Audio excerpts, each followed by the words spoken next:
सुबह सुबह इतनी तैयारी, कहीं जा रही हो या कोई आ रहा है? बड़े ही अनरोमांटिक इंसान हो। मुझे लगा कि मुझे सुबह सुबह तैयार देखे तो मेरी तारीफ करोगे। तो चलो अब कर देता हूँ। अच्छी लग रही हो। बस अच्छी? नहीं, बहुत अच्छी लग रही हो। अब खुश? तो मैं ब्रेकफास्ट यहीं मंगवा लूँ? नाश्ता यहाँ क्यों मंगवा लूँ? क्योंकि हमारी नई नई शादी हुई है सुल्तान। मैं चाहती हूँ कि हम ज़्यादा से ज़्यादा टाइम इकट्ठे स्पेंड करें। तुम क्या बॉलीवुड की फिल्म ज्यादा देखती हो? नाश्ता यहाँ मंगवाने का तुक समझ में नहीं आया मुझे। मैं फ्रेश होकर आता हूँ, नीचे बीजान इंतजार कर रही होंगी। नाश्ता साथ ही करेंगे उनके।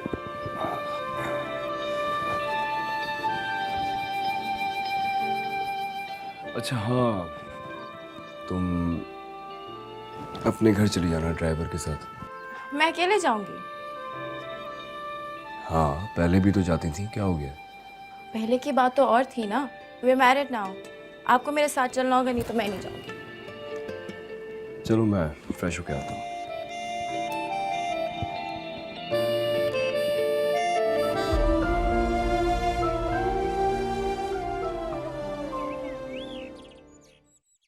भाई शादी को महीना हो गया है, अब तुम लोग को हनीमून प्लान कर लेना चाहिए।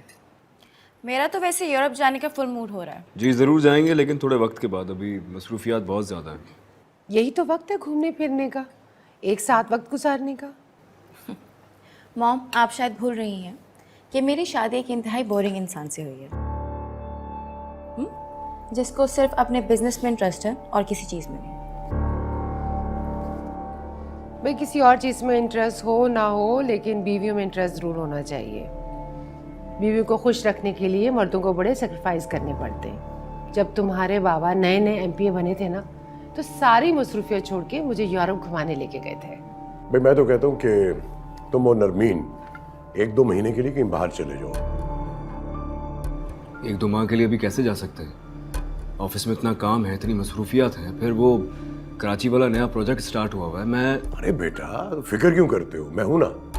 भाई कराची मैं चला जाऊंगा कुछ दिनों के लिए और मैं संभाल लूंगा, कोई मसला नहीं है। यही वक्त है एंजॉय करने का। उसके बाद तो फिर इंसान मसरूफियत में फंस ही जाता है। बल्कि यूं करते कि मैं वो उसका नंबर दे मुझे, मैं भी फोन करता हूँ अपने ट्रैवल एजेंट को, वो इनके लिए बुकिंग भी करवा देगा। वहां सारा कुछ कोई मसला ही नहीं है। तुम तैयारी करो भाई। नहीं मैंने सजाद सर से बात की थी, लेकिन वो बिल्कुल राजी नहीं है तुम्हें जॉब देने के लिए। तुम एक काम करो ना, घर बैठ के तुम ट्यूशंस दे दो। मैं यहाँ रहना ही नहीं चाहती अमीना। मैं कोई ऐसी जॉब चाहती हूँ जिसके अंदर मुझे सैलरी के साथ रिहाइश भी मिले। मैं यहाँ से निकलना चाहती हूँ। तुम परेशान नहीं हो, मैं पूरी कोशिश करूँगी तुम्हारे लिए कोई रेफरेंस ढूंढने की। अच्छा बात सुनो, मैं आज हैदराबाद आई हूँ, हम मिलें कहीं? ओके चलो, ख्याल रखो, बाय। खुदा हाफिज़।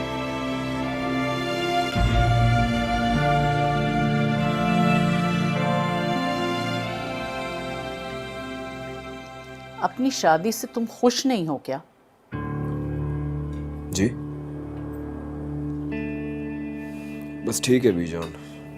तो फिर नरमीन के साथ तुम्हारे लहजे में इतनी ठंडक क्यों होती है? अभी 1 माह हुआ है शादी को और तुम अभी से इतने बेजार हो गए। मैं ऐसे ही हूँ बीजान, किसी को खुश करने के लिए मैं खुद को तब्दील नहीं कर सकता। नरमीन ने मुझे मेरी बुरी आदतों के साथ कबूल किया था ना, तो अब करे टॉलरेट भी। वो तो ठीक कह रहे हो, लेकिन शादी से पहले तुम्हारे लहजे में इतनी कड़वाहट नहीं थी। Thank you. नरमीन भी मुझसे यही शिकायत कर रही थी कि सख्त लहजे में बात करते हो, कहीं उसे घुमाने फिराने नहीं ले जाते, जरा भी वक्त नहीं देते। और फिर वो हनीमून के मामले में टाल मटोल करने की क्या जरूरत थी तुम्हें? तो मैं उसको खुश करने के लिए और क्या करूं बीजान? वो एक इमेच्योर और डिमांडिंग लड़की है। हम दोनों की कंपैटिबिलिटी कभी मिलती ही नहीं थी। मैंने तो आपके कहने पे आगे शादी कर ली, आपको खुश करने के लिए। नरमीन से शादी करके तुमने हमारे ऊपर कोई एहसान नहीं किया, इसमें तुम्हारी अपनी भी भलाई थी। वरना नगीन के अगवा का भांडा फूटने के बाद जो जिल्लत और रुसवाई होती तुम्हारी, कहीं ना कहीं तो तुम्हें शादी करनी थी ना, वरना तुम और किसी का भला सोचो। चले अब कर ली ना मैंने शादी उससे, अब तो खुश हो जाना चाहिए आप लोगों को। कम से कम मुझे तो सांस आप लोग लेने दें। नरमीन को ये पसंद है ये कर लो, नरमीन को वो पसंद नहीं है वो ना करो, उसको वहां ले जाओ, उसको यहाँ घुमा लो। आई मीन सीरियसली, बस नरमीन खुश रहे, मेरी लाइफ कुछ नहीं है। अच्छा, अब शादी कर ही ली है ना तो निभाओ खुशी से। तुमने मुझसे वादा किया था कि नरमीन का दिल नहीं दुखाओगे, अब अपने वादे पे तो कायम रहो। मुझे मेरे बेटे के सामने शर्मिंदा तो ना कराओ। जो कुछ भी माजी में हुआ अब उसे भूल जाओ और नरमीन के साथ अपनी एक नई खुशहाल जिंदगी शुरू करो।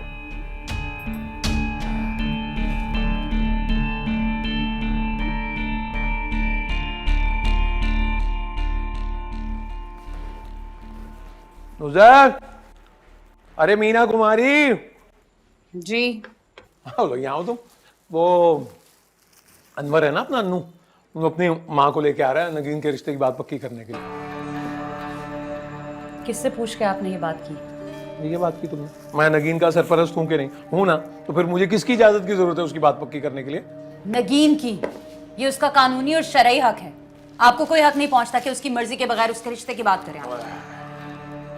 100/100 नंबर पूरे तुम्हारे नाशुक्री में। अरे नाशुक्री औरत, इतनी बदनामी के बाद कौन उसके सर पे इज्जत का हाथ रखेगा? इतनी जिल्लत के बाद तो कोई बाप अपनी बेटी को अपने घर में नहीं रखता। खैर तुम्हारे अब्बा ने तो किसी हालात में भी नहीं रखा। खैर छोड़ो, वो नगीन है कहाँ? अपनी सहेली के यहाँ गई। कितनी बार मैंने तुमसे कहा है कि उसे अकेले घर से मत जाने दिया करो, एतबार के लायक नहीं है वो। अब क्या इस मोहल्ले में भी ना कटवाएगी? खैर मूड ना खराब करो, ये चीजें पकड़ो, चाय का सामान है पकड़ो ना। चाय का पानी गर्म रखो, गर्म करने के लिए मैं चेंज कर लेता हूँ। वो लोग आते पकड़ो अच्छी तरह, वो आते होंगे लोग, मैं जरा चेंज कर लूँ। मुस्कुरा के तो दिखा दो। नहीं रहने दो।